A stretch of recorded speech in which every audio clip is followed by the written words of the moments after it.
প্রিয় সাংবাদিকবৃন্দ, আসসালামু আলাইকুম। আমি আইবি সদস্য, একইভাবে অ্যাসোসিয়েশন অফ ইঞ্জিনিয়ার্স বাংলাদেশের প্রাক্তন সহসভাপতি এবং একজন সদস্য, এবং জাতীয়তাবাদী ছাত্র দলের প্রাক্তন তথ্য গবেষণা সম্পাদক, কেন্দ্রীয় কমিটি। আমি ছাত্রদল বুয়েট শাখার সাবেক সভাপতি। আমি ইকশো নির্বাচিত, সাবেক জিএস ইকশো 91-92 সালের। আমি বুয়েটের সরদি হলের সাবেক ভিপি, সরদি হল ইকশো। এবং আমি আমার পরিচয় দিচ্ছি, আমি আপনার অ্যাসোসিয়েশন অফ ইঞ্জিনিয়ার্স বাংলাদেশের চট্টগ্রামের ফাউন্ডার জেনারেল সেক্রেটারি, এবং আমি গত কমিটির মাহমুদুর রহমান যেটা প্রেসিডেন্ট ছিল, সেটা ভাইস প্রেসিডেন্ট ছিলাম। এবার সম্মানিত সাংবাদিকবৃন্দ, আপনারা জানেন আমার নাম কাজী ফজলুল করিম, প্রকৌশলী কাজী ফজলুল করিম। ইঞ্জিনিয়ারিং ইনস্টিটিউশন একটি পেশাজীবী সংগঠনের অরাজনৈতিক সংগঠন, এবং 52,000 প্রকৌশলী, প্রায় 62,000 প্রকৌশলীর এই প্রাণপ্রিয় সংগঠন। কিন্তু গত ফ্যাসিস্ট সরকারের সময়, হাসিনা সরকারের সময়, হাসিনা সরকারের সময় বঙ্গবন্ধু প্রকৌশলী পরিষদ তারা এটাকে বঙ্গবন্ধু প্রকৌশলী পরিষদ এটাকে দখল করেছিল, এবং বেআইনিভাবে তারা কোনো নির্বাচন ছাড়া এবং ভুয়া নির্বাচন দিয়ে বছরের বছর দখল করে রেখেছিল। এবং পরবর্তীতে 5 আগস্টের পর ফ্যাসিস্ট হাসিনার কয়েকজন দর্শককে নিয়ে আমাদের এব এবং ফোরামের কিছু বিপক্ষগামী সদস্য সেটা দখল করে, যেটা সাধারণ প্রকৌশলীরা মেনে নেয়, এবং আমরা এবের যারা নেতা, ছাত্র দলের প্রাক্তন নেতা যারা এক্সিস্টিং ইঞ্জিনিয়ার্স বাংলাদেশও মেনে নিতে পারেনি। সাধারণ প্রকৌশলীদের মনের কথা অনুযায়ী আমরা চাচ্ছিলাম একটা এওজিএম করে সেটা সর্বসম্মতিক্রমে একটা কমিটি করবে এবং নির্বাচন হবে। কিন্তু দুঃখজনক, তারা 5 আগস্টের পর সেটা দখল করে কোনো নির্বাচন ছাড়া, এবং এর বিরুদ্ধে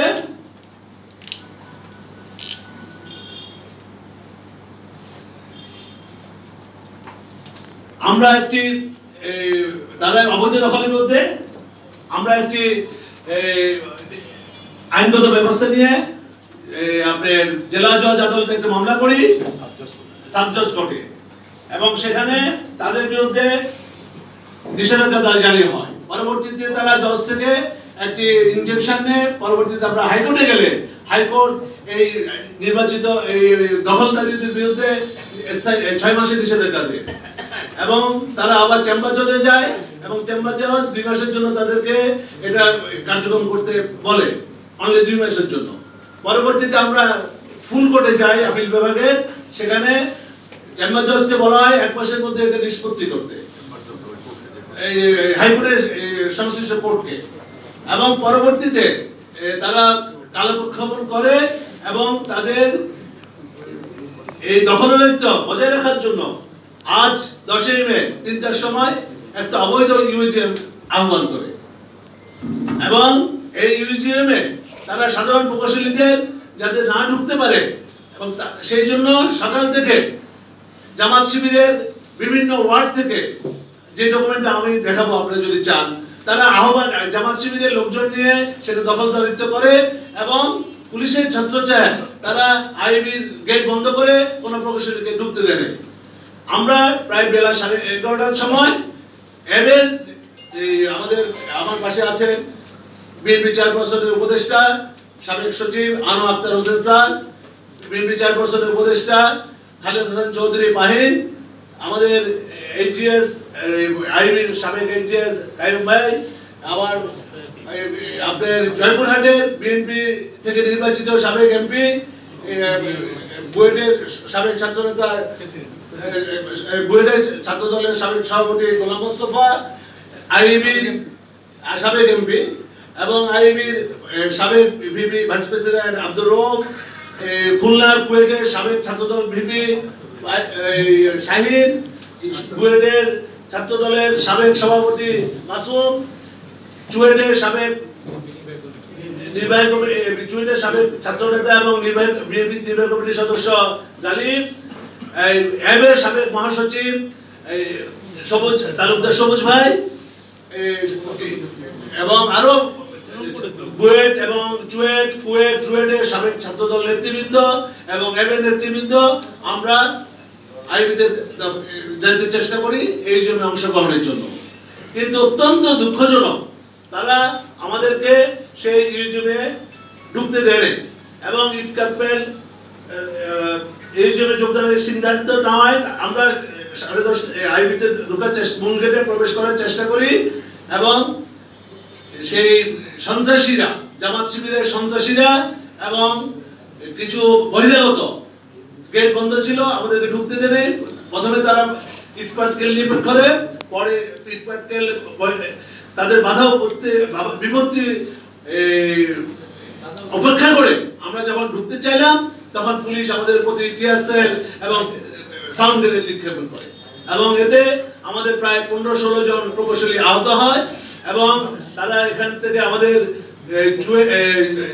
চুয়েটের সাবেক ভিপি ছাত্রদল থেকে নির্বাচিত ইলিয়াস ভাইকে গ্রেফতার করে। এবং আমি এই জন্য নিন্দা জ্ঞাপন করছি, এই অন্তর্বর্তী সরকারের সময় পুলিশ থেকে এই ধরনের আচরণ আমরা আশা করি নাই। তাদের আচরণ করা ছিল নিরপেক্ষ, কিন্তু তারা একটি মহলের পক্ষ নিয়ে যেভাবে সাধারণ প্রকৌশলীদের, বিশেষ করে বিএনপি সমর্থিত অ্যাবের প্রকৌশলীদের তারা বাধা দিল, সেটা খুবই দুঃখজনক, ন্যাক্কারজনক। আমি এই বিষয়ে সংশ্লিষ্ট কর্তৃপক্ষের কাছে অনুরোধ করছি, প্রধান উপদেষ্টার কাছে অনুরোধ করছি, স্বরাষ্ট্র উপদেষ্টার কাছে অনুরোধ করছি, আপনারা সুষ্ঠু তদন্ত করুন। তদন্ত করে দেখুন, আমরা যদি ফ্যাসিস্ট হাসিনার দোষর হই তাহলে আমরা জেলে যেতে রাজি আছি, আমরা সবাই জেলে যেতে রাজি আছি।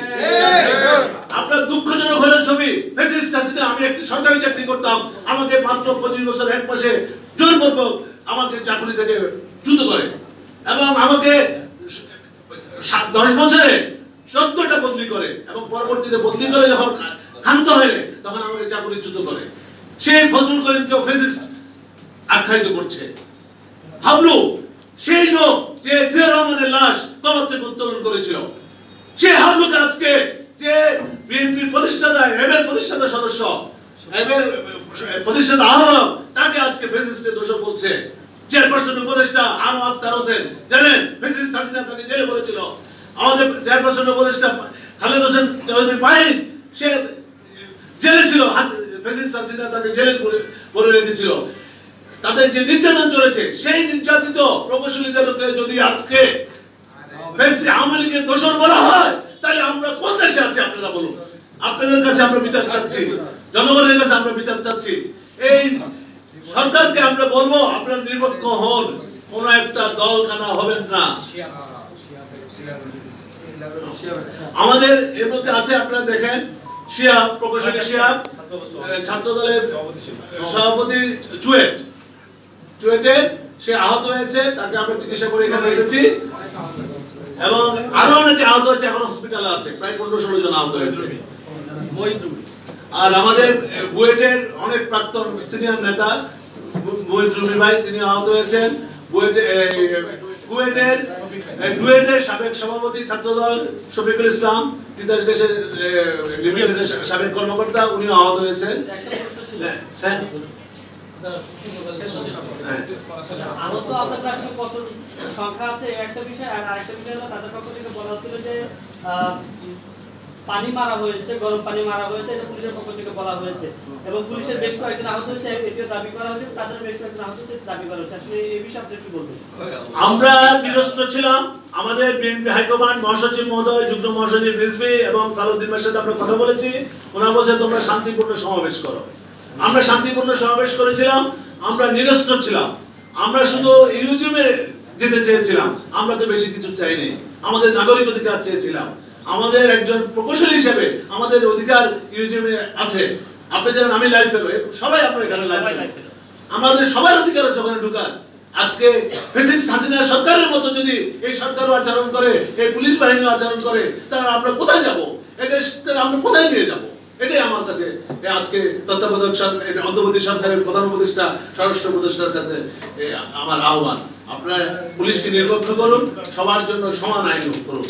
আচ্ছা ফজল ভাই, আরেকটা বিষয় সেটা হচ্ছে আপনারা যারা বলছেন যে আপনারা বিএনপি এবং বিএনপির অঙ্গ সংগঠনের বিভিন্ন পর্যায়ে আপনারা যুক্ত আছেন, তো এই যে বিএনপিকে এইভাবে দোষারোপ করা হচ্ছে, বিভিন্নভাবে প্রশ্নবিদ্ধ করা হচ্ছে, এটা কি বিএনপি যাতে আগামী নির্বাচনে কোনো রকম ভাবে অংশগ্রহণ করতে বাধাগ্রস্ত হয় সেই ধরনের কি কোনো মহাপরিকল্পনা করছে কেউ বা কারা? ধন্যবাদ, আপনি একটু সঠিক ধরেছেন। It is a master plan. BNP বাংলাদেশের সবচেয়ে জনপ্রিয় দল। এখন যদি ভোট দেয় 80% ভোট বিএনপি দিকে যাবে।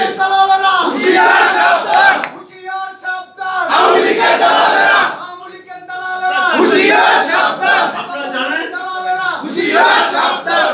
বিএনপি কে প্রশ্নবিদ্ধ করার জন্য গ্রামে গঞ্জে, থানায়, উপজেলায়, জেলায় বিভিন্ন জায়গায় বিএনপি দুই গ্রুপে সংঘর্ষ দেখানো হচ্ছে, কিন্তু ভিতরের চাল আজকে আইবির যে ঘটনা সেটাই।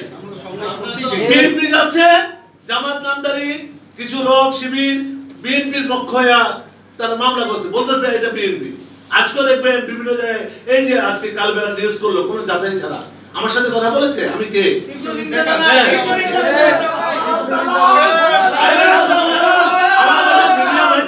অনুরোধ আপনারা যাচাই না করে কোনো নিউজ দেবেন না। আক্তার স্যার